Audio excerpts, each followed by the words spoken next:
Hi, Seth.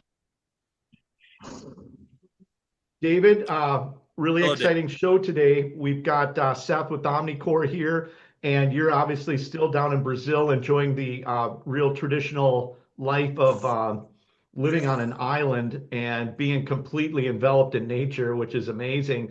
I don't know, Nice. Seth, if you've gotten a chance enough to talk. I know the way we do things a lot of times, it's like very random. It's like, hey man, I love your work. Can you jump on a podcast? And then it's like, okay, I'm not really sure what's going on, but yeah. And then I saw David sent me a text message and then I'm like, yes, yes. I'm like, I gotta get Seth on this call. So thank you so much for joining us, Seth. How you doing today? Well, I'm doing great, man. Thank you for having me. It's a pleasure to finally meet you.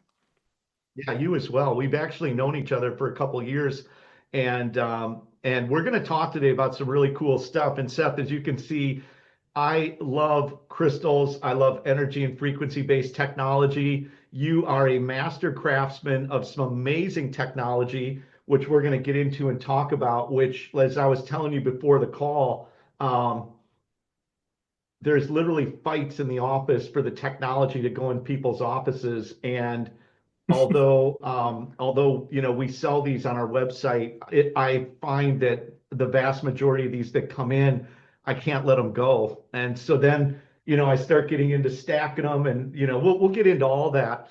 But we were talking earlier just before we went on that the Omnicore, the crystal spheres and the technology you're making is coming from the work of some really brilliant scientists. And I said, man, we got to stop because we got to get into that. But do you want to circle back and let's start talking about some of the work and some of the science and how these products kind of came through the development process when you started making them? Yeah, sure. Well, it all began with researching, like you said, a few very bright minds, including Dr. Darrell Langham and Dr. Walter Russell. Of course, I've been a craftsman my whole life. I'm from a long line of craftsmen, so it comes natural to want to build the things that come to me.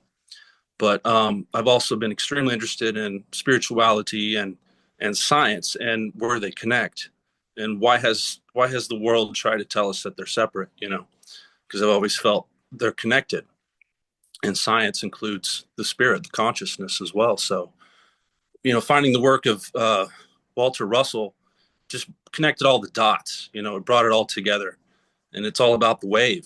And that's the unifying principle. And the Omnicore is derived from both Darrell Langham and Walter Russell. Langham, he was working with the Janissa, and that's the four rings, the four outer rings, and that is a fundamental shape as well. Buckminster Fuller talked about it.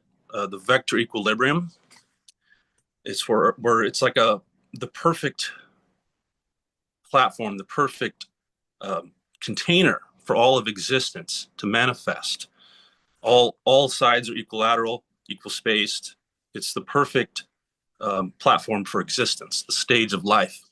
So within that, we see the wave field coming from Walter Russell, and that represents the in breath and the out breath, compression, expansion, and this is the materialization of all matter. The crystallization of matter itself is through this process.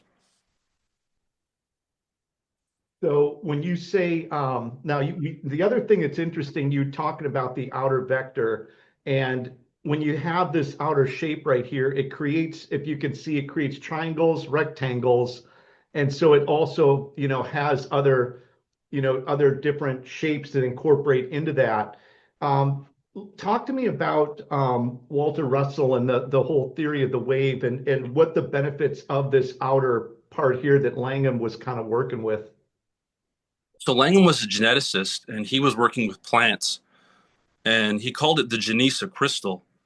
And I think he was working with I'm trying to remember the crops he was working with, but he was trying to maximize the growth rate of crops for. And he was working in South America for this, but he found that he was experimenting with all kinds of shapes because he felt that there's an interconnection between geometry and how it affects life. Because we are geometric beings, crystalline beings. Essentially, everything is a crystallization of light and thought. So he found that the Janissa actually accelerated the growth rate. through experimentation. And so that's where I learned about it. I actually met a man who grew up down the street from Dr. Langham, and he had a lot of stories about this eccentric man. And he turned me on to this shape. And then I also saw it in Findhorn, Scotland, whereas the largest one I'd ever seen was in the center of their garden. I think it was about 8 foot tall. You could go inside of it. And I don't know if you heard of Findhorn, but they were renowned for the size of their vegetables and with very low quality soil. And everyone's like, how are you doing this? And they pointed to, the sacred geometry as well as working with nature and the nature spirits, the energy of the land. And the Janisa has a profound effect to stabilize, to center, to ground, to bring into wholeness. Like I said, it's like the perfect stage for life. I think Buckminster said something like that. And so I just got the idea, the Janisa being such a powerful shape and Walter's wave field. I was like, how can I create a device that brings these together? And then Omnicore was born. When I was in Mount Shasta, was when I was studying. I was there for 17 years. And I was studying these guys and meeting a lot of amazing elders and very spiritual people. And this information just started flooding in, and I'd already been working with copper. I was making copper flutes, which I still make and sell. But I was getting the hit to create some tools that could help us, in our evolution, because I'd visited Damanhur in Italy as well as Findhorn. And Damanhur has something called Selfica.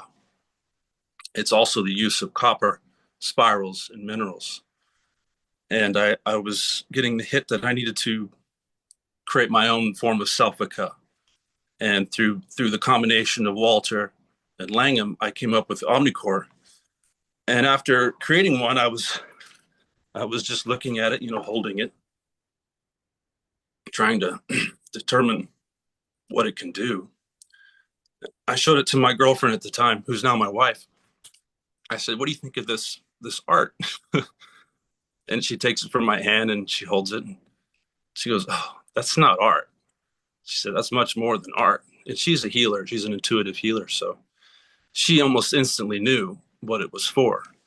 So she started putting it in the hands of her clients. And then we started immediately hearing amazing feedback. Some people were like, this pain in my shoulder is gone. I had this terrible pain and now it's gone. Or, all kinds of things. Some people said, I could sleep again. Some people could sleep. And with Omnicore, because it's such a stabilizing, grounding, has such a connecting effect, connecting us back to ourself. Ultimately, it's a reflection of ourself, of everything. So it's not so much about, this thing. It's reminding us that we're all one, that it's all from the same wave, the same source. But, being a copper conductive material with crystals really helps that, because copper and crystals, minerals in themselves, are more attuned to the natural world. And then when you put it in spiral form, you're attuning it more to the universal frequencies. I'm so excited right now to have you on this call. I absolutely love this technology. I really love it a lot. And it does tie into a lot of different things. Now, I'm not sure if you're familiar with Dan Winter, Oh, but yeah. Dan, yeah. And I just did a call with Dan last week. But Dan, his whole thing is fractal, right? Fractal field, which is his really his core teaching that he talks about. But when I get into all the fractal, this is fractal. Yeah, That's one part of it that I find amazing. Now, the outer part was Langham, the inner part was Walter Russell. correct.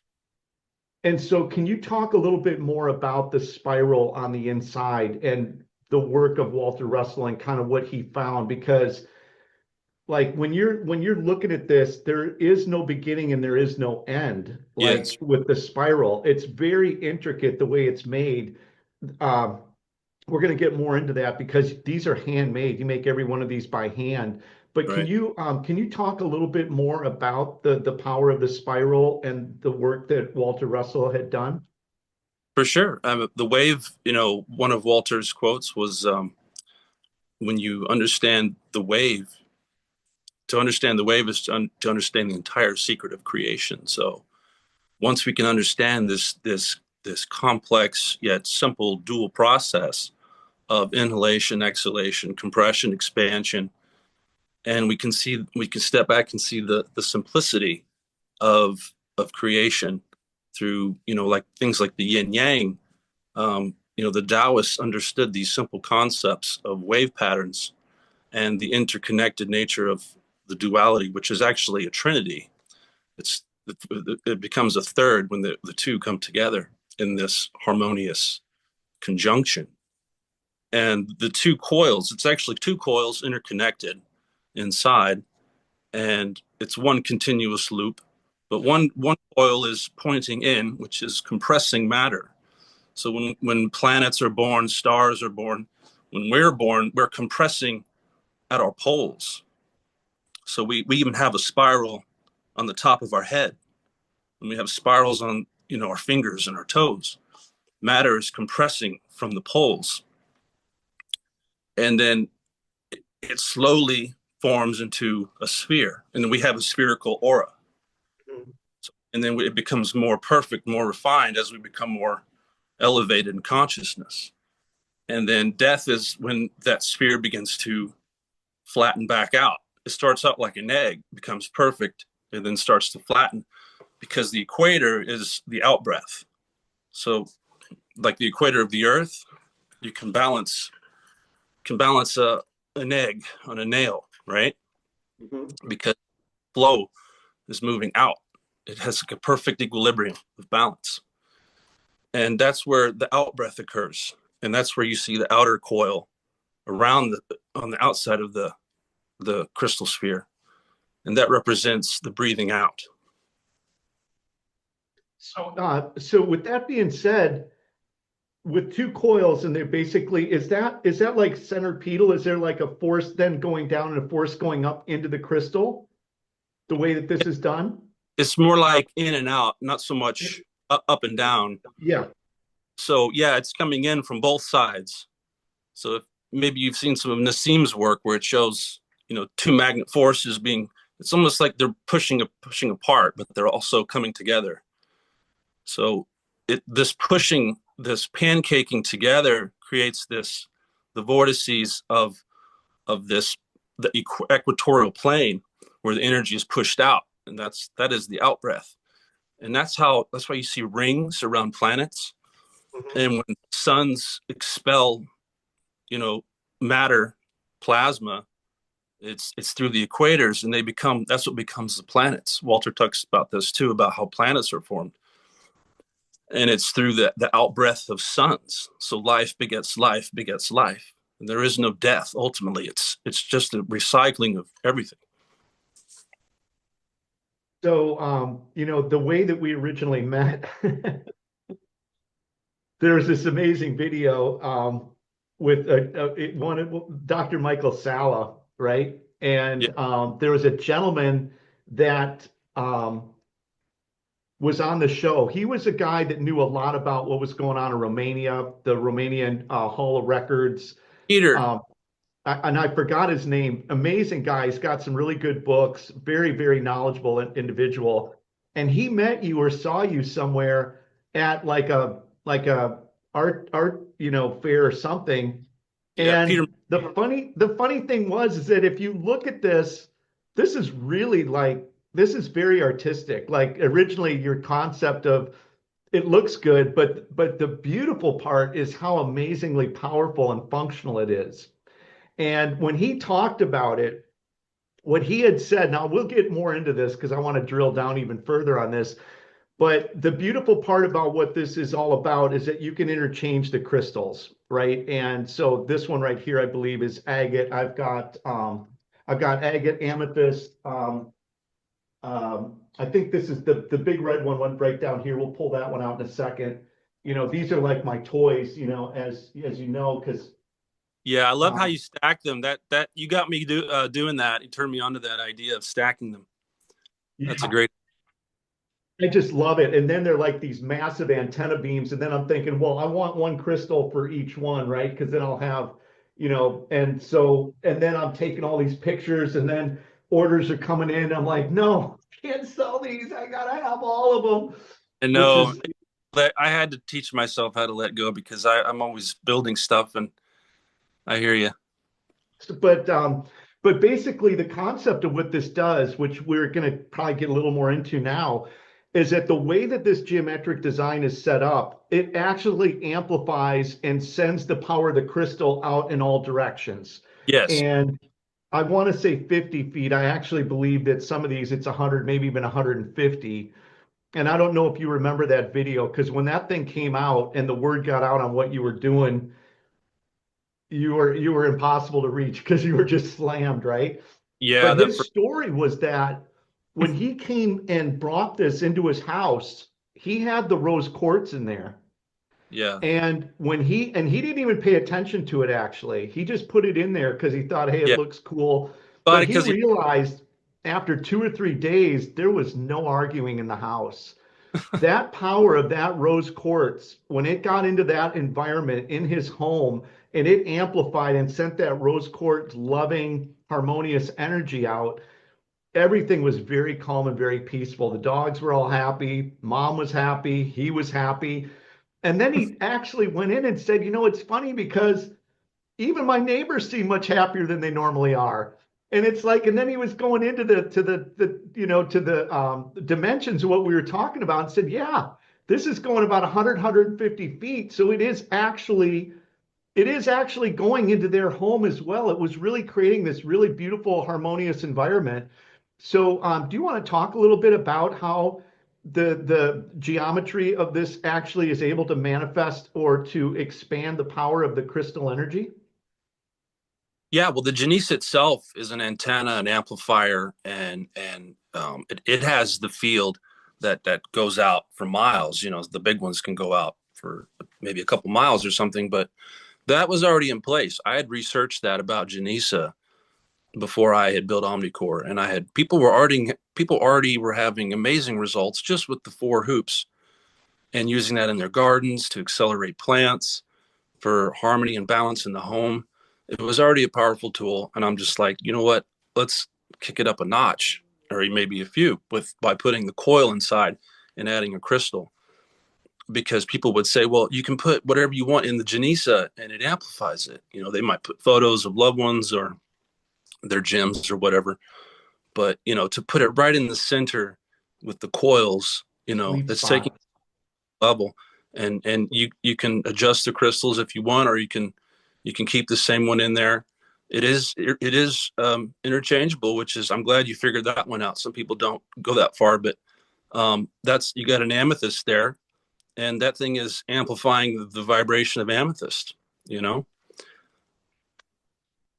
How far ballpark would the outer, how far would it amplify it? Would you say ballpark 50 feet, 100? I have it on my site off the top of my head. For that size, that's going to cover, your home, and then for a bigger one, it's for a larger property. Those are really good. I think that might be a couple miles or something for a big one, and Dude, then that is so cool.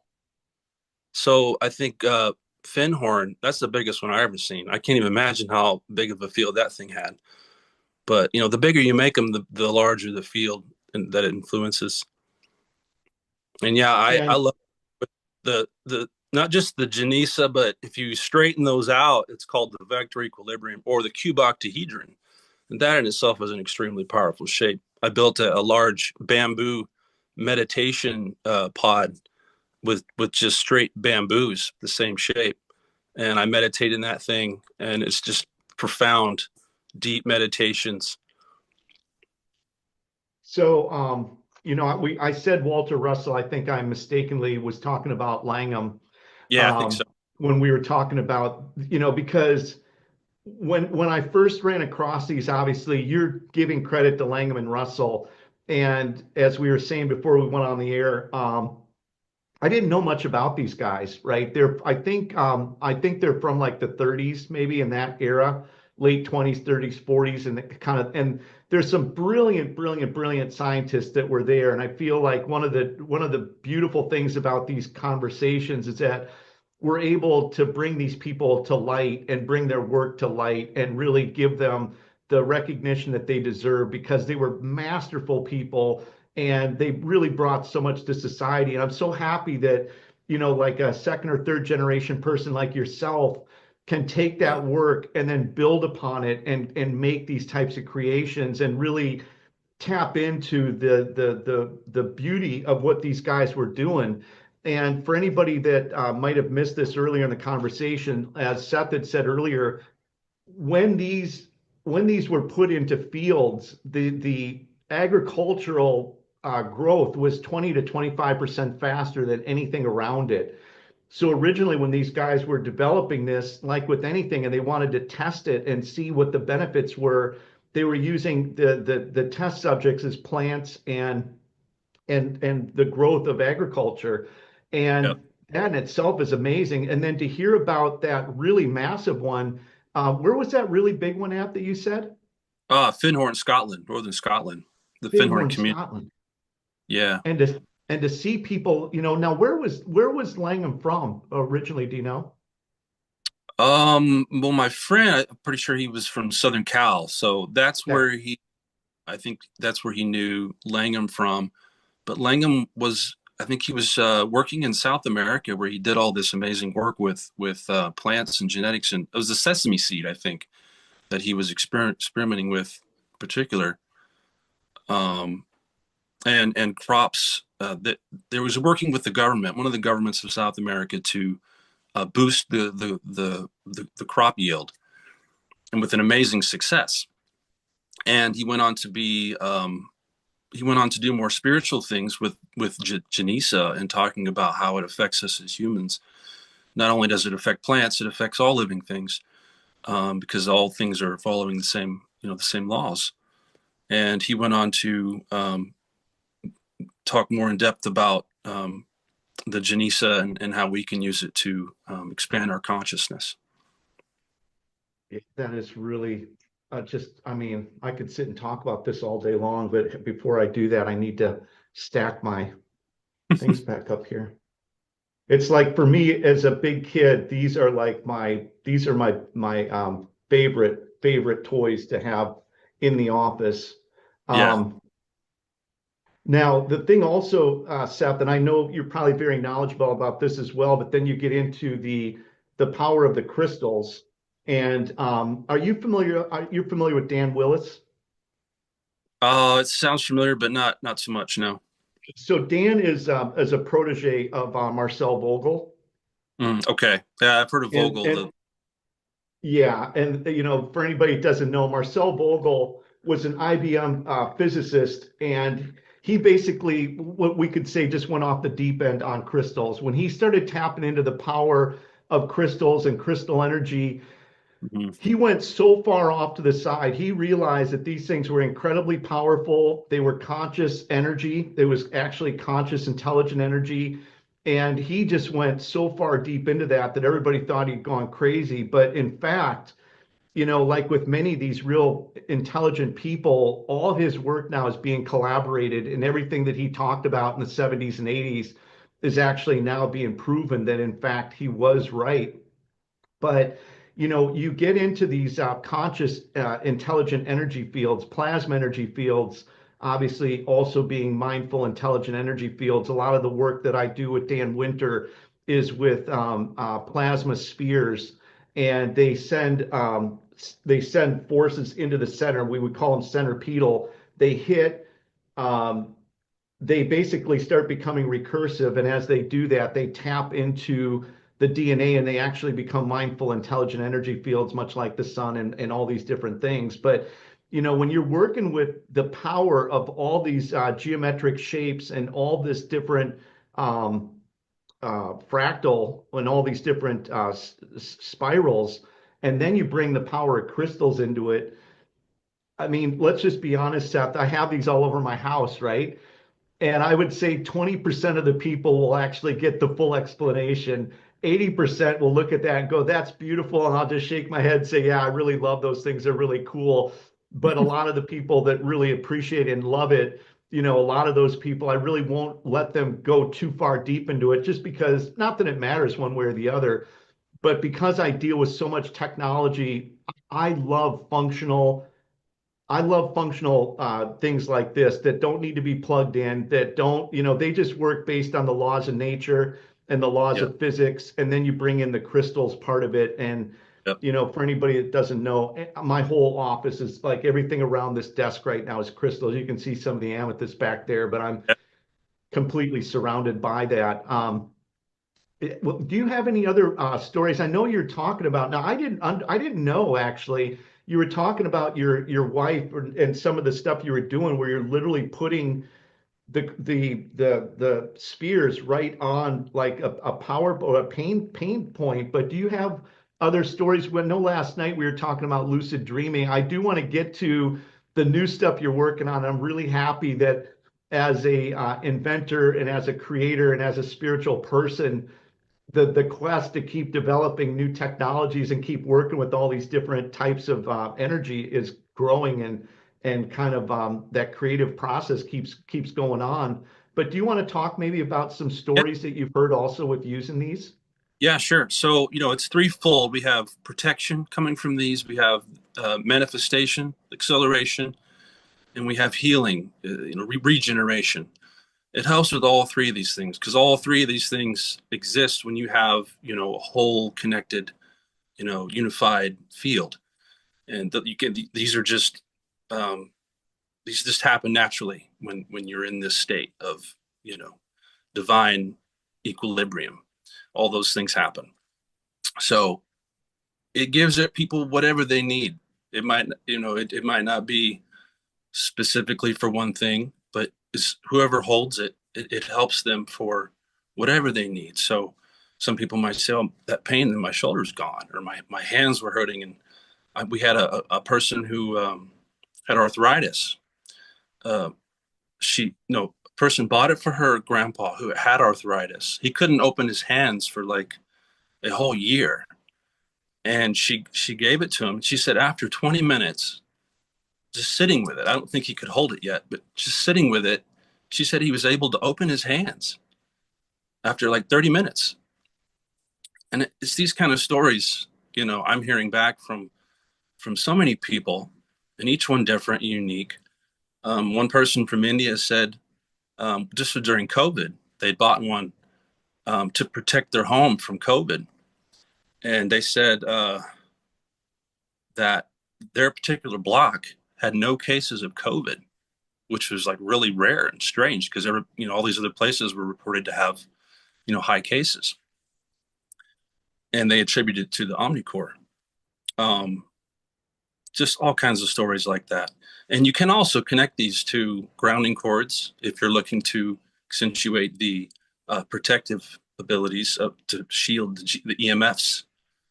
So you can buy grounding cords that connect into the wall socket, and it helps to mitigate all these free radical, EMFs that are flying around, and it harmonizes and transforms them and grounds them. And you can also put these on a scalar plate, which we like to do, and we can adjust the frequencies for whatever specific need we have. And that way, it acts like a broadcasting antenna, that's broadcasting these frequencies. So it's a very versatile, very functional technology. Or you can just by holding it. It doesn't need any kind of extra anything. You just holding it, aligning with it, and visualizing this as a fluid breathing field, because this is reflective of your own energetic body. And I don't even need the Omnicore, honestly. I can just visualize the geometry around me. Like if I'm in traffic or something, like when I'm in Bali and in insane traffic, I'll say Omnicore on and visualize it around me. And yeah, no accidents. It's like, and everything starts flowing in this perfect harmony. It's very noticeable when you work with these shapes. and particularly the Really spirals. mind-blowing. Um, I just want to touch on what you just said because it's actually very profound. There's a guy that was just on Dr. Michael Sala's channel about 2 or 3 months ago. I don't know if you saw the interview with Dr. David Clemens. Oh, no. And he's a contactee, I guess is probably one way of saying it, but he's got PhDs with all the really high-end schools. I mean, this guy's really highly intelligent. And what he was just talking about, which is absolutely mind-blowing, is that when you get in tune with sort of the divine source, and you can almost reflect that energy like you were just talking about in a field around you, and as you do that, dense matter actually becomes conscious. Like you can activate the matter to be conscious matter around you. So you can literally have an aura or a field where all the what they call dark matter or dead matter actually becomes active by literally processing and focusing that higher intelligence or God, or Mm, however people like to relate to it, but you bring that in, and that is very similar to what you were just talking about with the Omnicore consciousness. yeah, Because as you do that, the whole energy field around you becomes a conscious and intelligent energy field, and now it's working from your center, and you're literally activating matter to become conscious, and now you're literally controlling it like a refractor, and then yeah, looking at things and being able to literally manifest. Or in it, like what he was talking about, Dr. Clemens, was that this is what the Siddha Mahatmas and the yogis and the sadhus in India, when they start getting these cities, they're actually learning how to take that divine and that yeah, divine power and intelligence. And literally what's happening is they're activating these energy fields around them. Matter is becoming conscious, and they're directing with their thoughts and with their abilities, the ability to, manifest and yeah, manipulate matter, literally. So that's very, very, very similar to exactly what you're talking about with the Omnicore. yeah, yeah. Because matter is crystallized consciousness. It's all mind. It's all one substance. Walter says it's all electricity. You know, it's all an electrical plasma field of thought, and the magnetic aspect is just the out breath of that principle. It's returning to the stillness, and that's the force that draws us back into the void to be renewed. And it's this balance between those two. um yeah, it's all alive in consciousness, and when we invoke it, we bring more order, we bring more harmony, we bring more awareness to that field. And that's what we're referring to. I also have the show and tell. I got this new one here.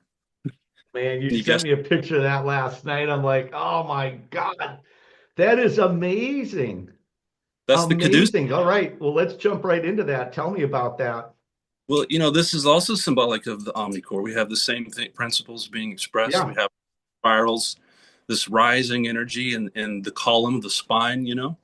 And this is an ancient symbol, and now you see it at the hospital, and nobody knows what it is. It's a hermetic symbol, and it has to do with ascending your consciousness and balancing the dual forces within to attain this cosmic consciousness reflected by the wings and this crystal sphere at the top, the third eye and the crown, which when open is your window to the universe. But you have to raise this energy up through the body.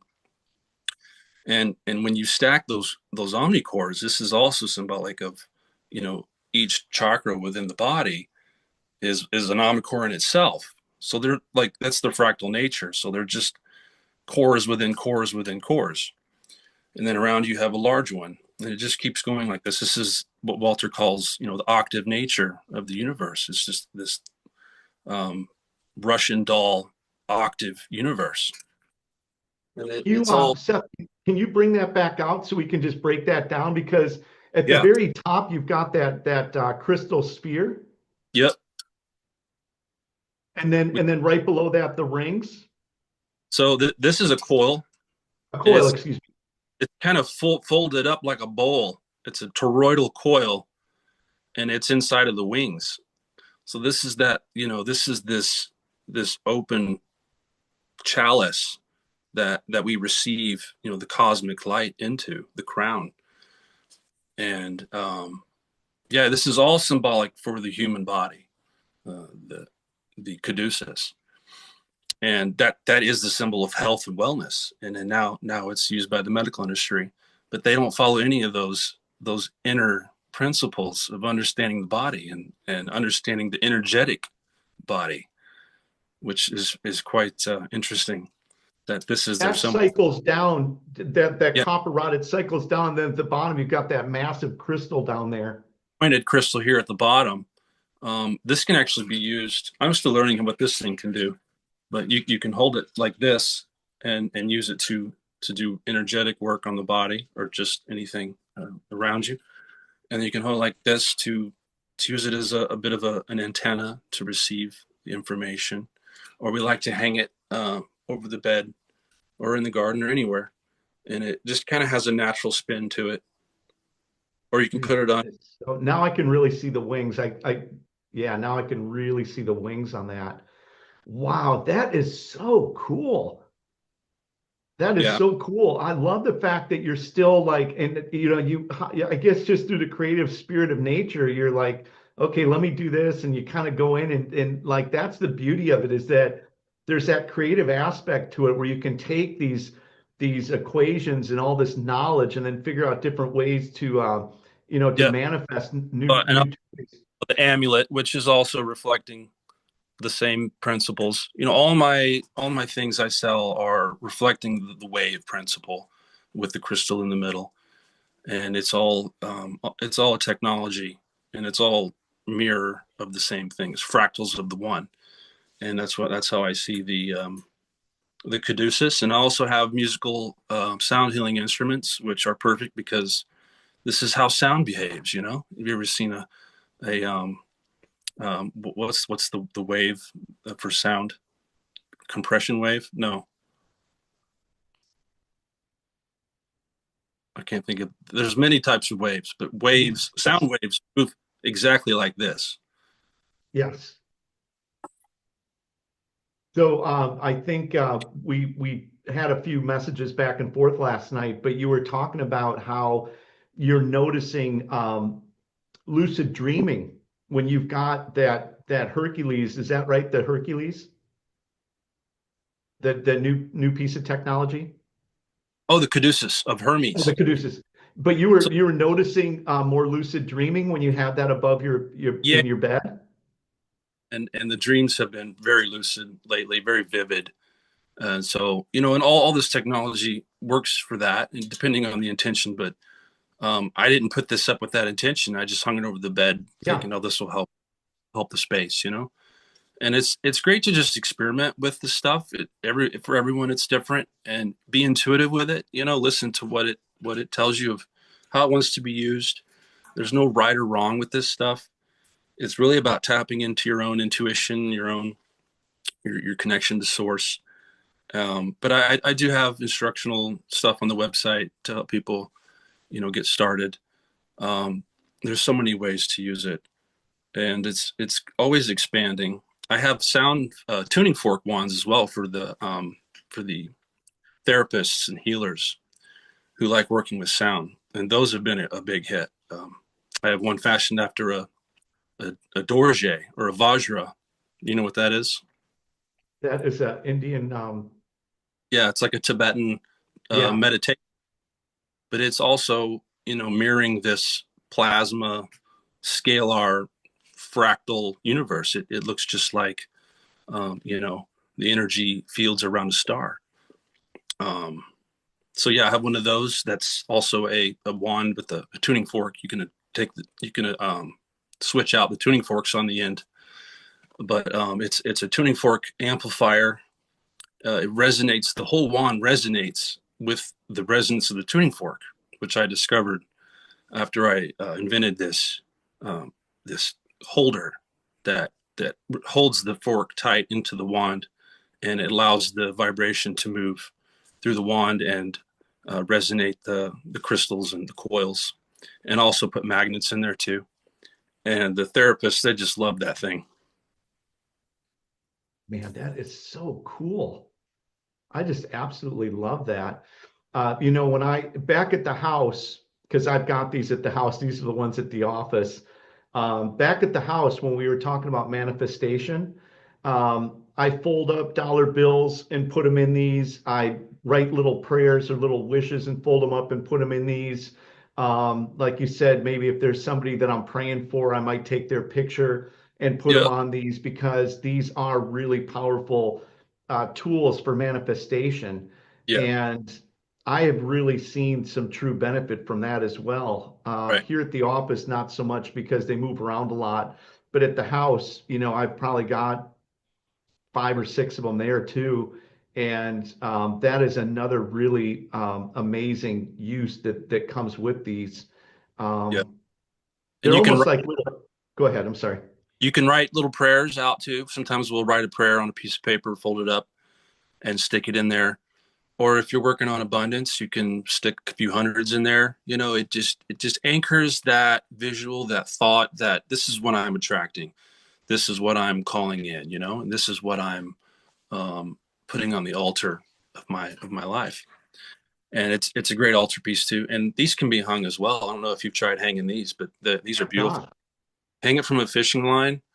You just put a loop on it so you can just kind of stick it under the coil there. You can take it on and off, yeah, and, and just let it spin. And they love to rotate.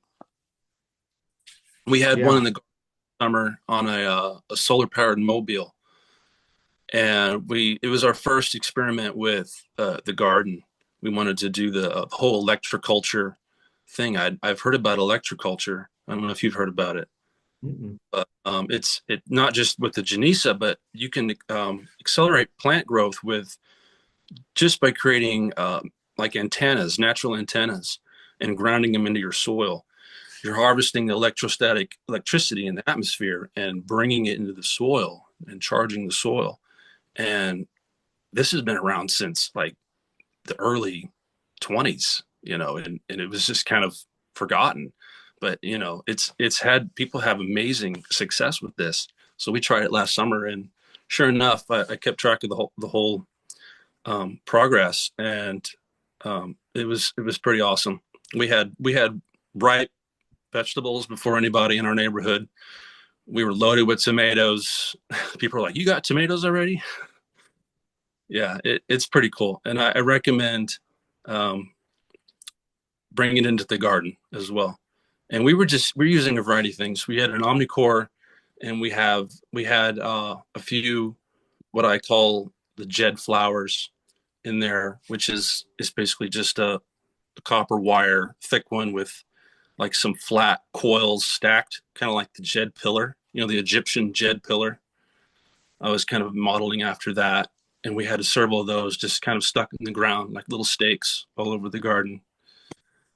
And you can go full on with this. You can have the higher you go with your antennas, the more electrostatic energy you're going to collect. And people will connect that to a grid that runs through the garden, like underground. Yeah. And then that's like the most, like advanced system. But we were just trying it with a few Jed flowers and then a spinning Omnicore. And the Omnicore was hanging inside of a bamboo pyramid. Of course, pyramids have amazing benefits as well. I think that's um, what's our guy, the doctor that you connected with these. Oh, that was Dr. Twilly. Yeah, Twilly. He made a bunch of pyramids for his. He put them all over his property.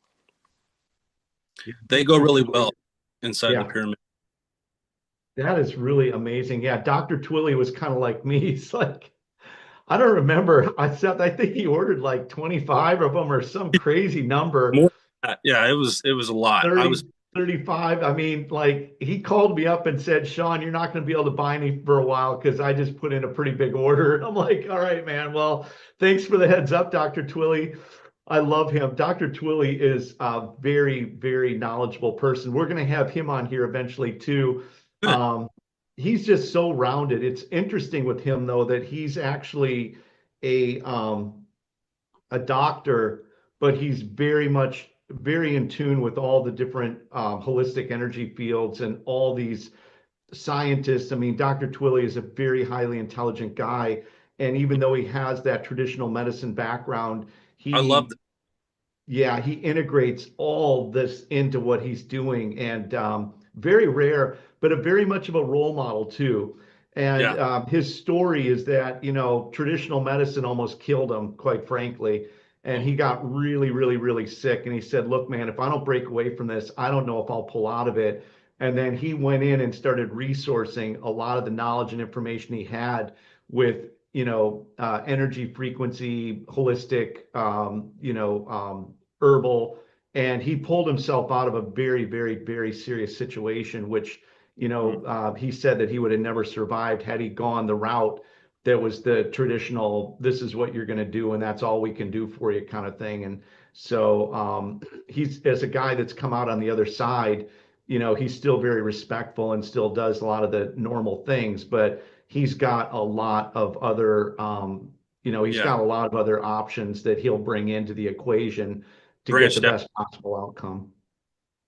I like that he kept, some of the foundation of what he learned too, and to bridge the two, because that's really what it's, you know, we have to stop separating the outer from the inner, our left arm from our right arm, because it's all one, the science and the spirituality, and to try to say two different fields, like that always got me. Like, and I would try to read, physics books, and I would just leave with more questions, and it's like, where's the other half of this story? Something's missing. Like, I don't understand any of this. But that's why I love Walter, because he instantly was able to merge those dimensions, and I'd been searching for that for a long time. And I think my mom sent me something on him because I actually come from a Russell family. My mom's side is a Russell, the Russell side, and she found it and she sent me a YouTube video, and it reminded me of my good friend I met in Mount Shasta, as someone who I really looked up to, the guy that lived down the road from Langham. So interesting connection there. I asked him one day because he was so full of wisdom. I said, Art, if there's any book you could recommend, what would it be? He didn't think. He just straight, straight to it. Secret of Light, Dr. Walter Russell. And I was like, oh, okay. I just kind of shelved it, and I'd forgotten until my mom reminded me. And I thought, okay, this is a sign. I need to research this guy. There's something about this. And I started reading. The first book I read was A New Concept of the Universe. It's a great introductory book. It's not too big. I recommend it for anybody who just wants to start learning about Walter. It's a small book, and it's What's kind the of in name a of that nutshell. one? A new Seth, what? concept, a new concept of the universe. Okay. And you can get all of his books on philosophy.org. And that's a great one to start with because it's not, it doesn't overload you. It gives you the gist. But then after reading that, I was like, I want more. I want, like, because he was an artist too, and he made all these amazing diagrams, which really kind of anchor it in and help you understand, which was crucial for me. Like, I need a visual. You can't just throw abstractions at me. And he did a profound job at, mapping the wave, all the aspects of the wave. He gave the most comprehensive map of the wave. And the next one you want to go to after that one would be the Universal One, because it has all those charts. And he was an artist too, so he actually has just beautiful artworks, sculptures. Um, he was a polymath, and he should be taught in schools, honestly, an unsung hero. And he was able to acquire skills at like lightning speed. Like, he taught himself how to sculpt. Like, he was invited to sculpt one of the presidents, and he'd never done it before. He never sculpted a bust.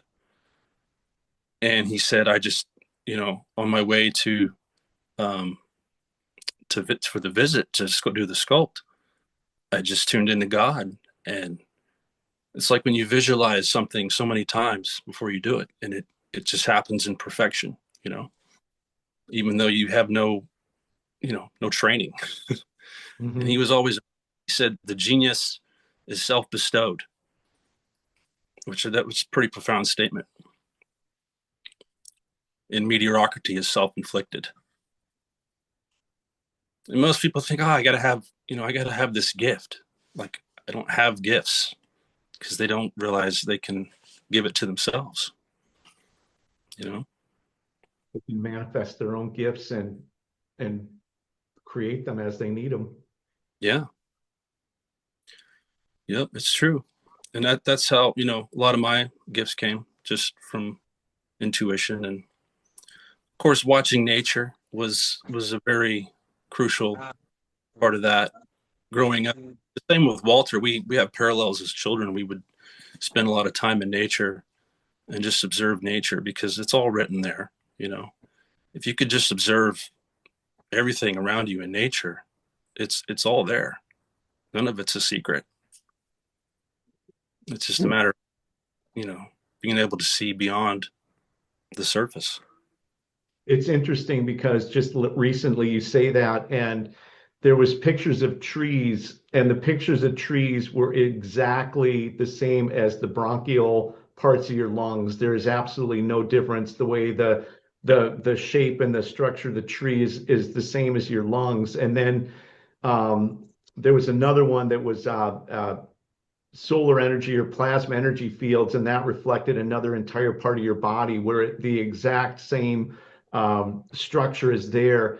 And I know that with Dan Winter, that the carbon structure of carbon is the same as the structure of all these other things, and it breaks down where it's in space, but you also contain that exact same geometry. And so it's very interesting you say that, because the more you think it's different, the more it's actually the same. And then when you embrace that and understand that, it's very profound. It's a very profound understanding. And then the other thing that I'll say, and I'll throw it back to you, is that, are you familiar with the Deems device? Chris What is it? O'Connor. Chris O'Connor. It's called the Deems. Deans? No. DEEMS. I had him on here maybe a month ago. And Chris had been in some of these really advanced space program things, and he had found this technology. And what he said was that the more advanced the technology got, the more simple it became. So as the power of the technology kept increasing, what was actually happening is it was becoming more simplified.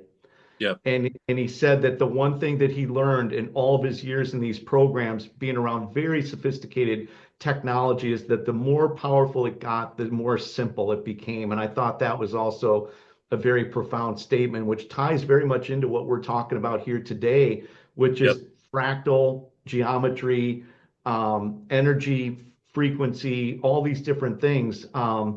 So that's it, it all kind of circles all back in again.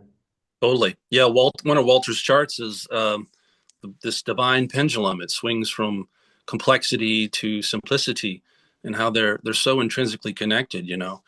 And as life breathes out from the core, it is like the fractal nature sprawling its petals, its leaves, its branches.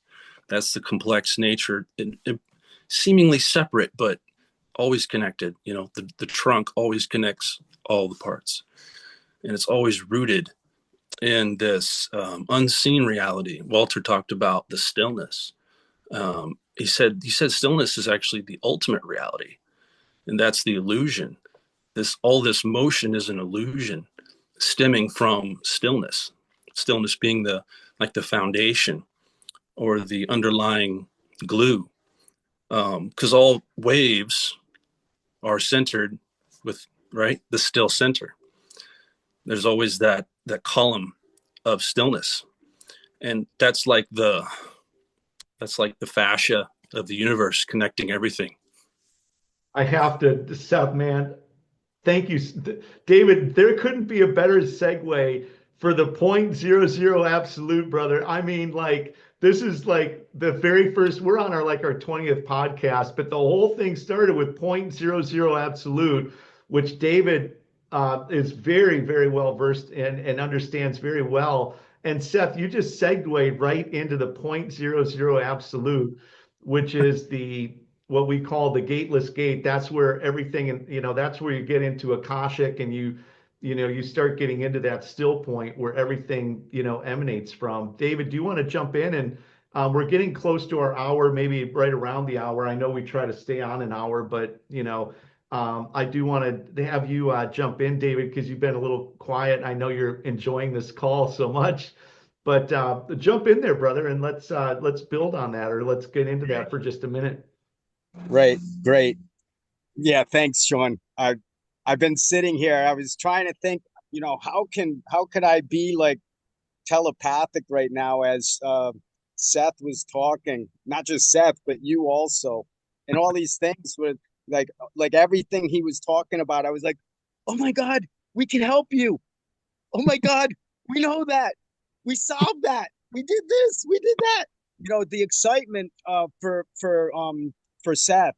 Uh, this is the kind of the you were talking about the lucid dreaming and how we actually can actually place these um um intentions into the field of our awareness, and this is a prime example of why we are doing what we are doing today. Because for everyone listening, and also just to reemphasize with Sean into uh, uh, just kind of shine a light on Seth in the courage that Seth has. Congratulations, Thanks, man. because in this show, Seth, this is a 24-hour like reality check, a reality check show. So like you as an inventor that has, I don't know enough, and there's a lot of questions. I don't want to get all in a micro aspect right now. I want to try to just look on the macro, like you're saying, on the outer ring. See that field that you've designed to attract those vibrational tones and to accentuate it, accelerate it, and do all of those things. That's still on the outer. Anything that's a physical object is an Yep. outer expression of what the conscious awareness is, and it Yep. goes from the plasma to to the gas, to the liquid, to the actual solid. So Yep. what we are is the most dense thing. And I'm not talking about stupidity, but sometimes we can all do that too. We can be really dense, and especially with relationships, and people are pounding it in us, and we're Yep. not. We're just stubborn. I mean, we were taught one way. There's no other way. Forget it. This is Yep. ridiculous. This is Star Trek nonsense, and all the other stuff start coming flying at you with people. And it's great that people can express themselves. We don't want to limit that, because it is kind of comical, and it gives us that humbleness in our lives, that even though, like yourself says, I can already tell you've devoted. This is passionate. This is not. No one's going to say, all right, any government, anyone's going to say, Seth, even your wife or whatever, you can't express yourself. And that now you're coming up with all of these other antennas, other attractors of amplifying what you already know exists. It's just Yep. that what you haven't been able to do is uh, the missing that last piece of the puzzle, in my opinion. And we've said this on and on. We could go back the 18 episodes, Seth, and if you just contact those 18 people, because there was at least one person, like today's show, this is really about you and Omnicore, and why you're even here.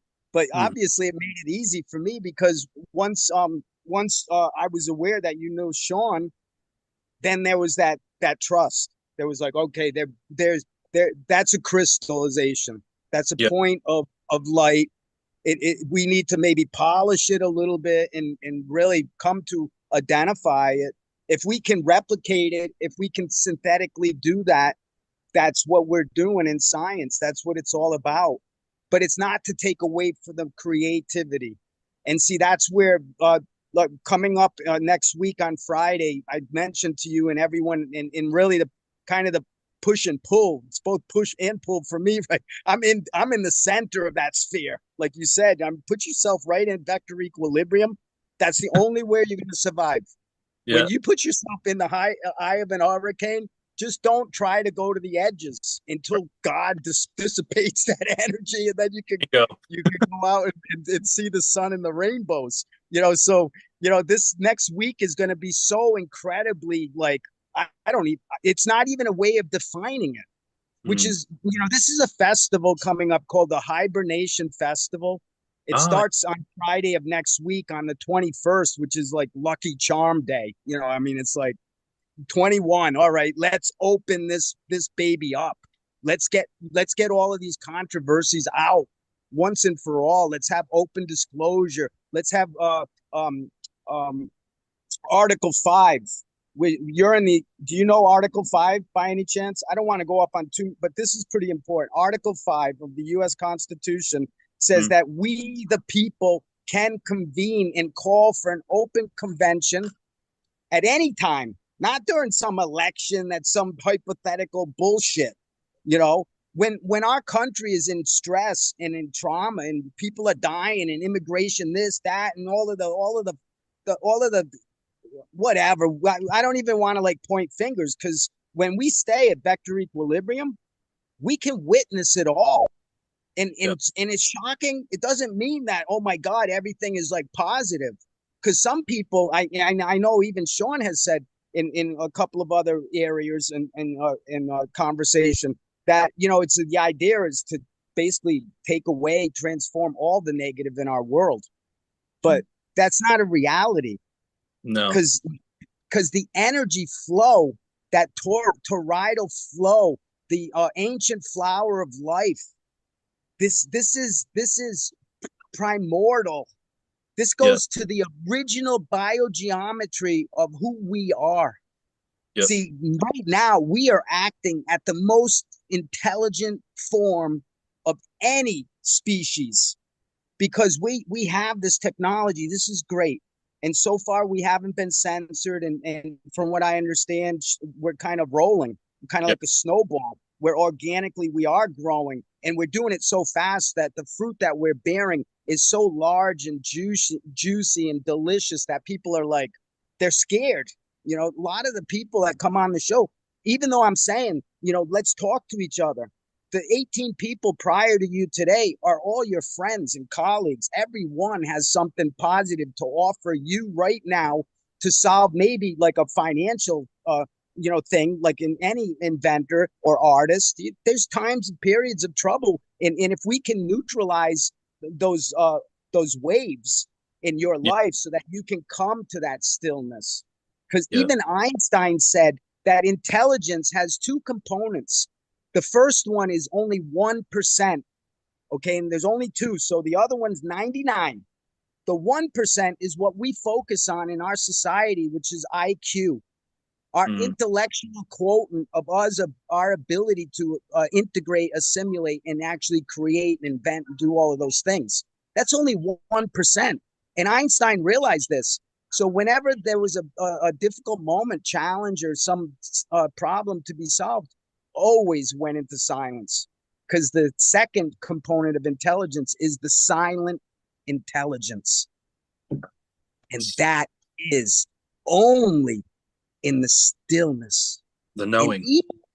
even though we have great meditators and people that claim that they go to this place called point zero zero absolute, which is the womb of zero, inside of the zero D void. It is the center of the absolute mathematical certainty. That's why the absolute is so important. And the Yep. actual key is simple. The Yep. point the point is important because the zero D void or the zero dimension mathematically is defined biogeometrically as one single point, which is crazy for me because it was a revelation. One night I woke up and it wasn't really a lucid dream. It was like, go to the phone. And I don't have a computer. It's amazing, really, what I'm able to do. But it's so same with you, same with Sean, same with everybody. It's amazing. It's a miracle. And if we could come together, then miracles will happen so frequently that it won't be a miracle anymore. It'll be just like Yep. common, like, oh my God. Like Sean said, I was in the community and everyone was so happy. I think he said, or you said, So the amplification of the love, the unconditional love. See, this is something that we need to really emphasize. I don't want to drag on here, and I do want to give you a moment, and we don't want to run too much over. But it's not the love that we are trying to achieve. It's the unconditional, because that is the 0, 0. You come to the 0 dimension. If you bring conditions, you can stay there.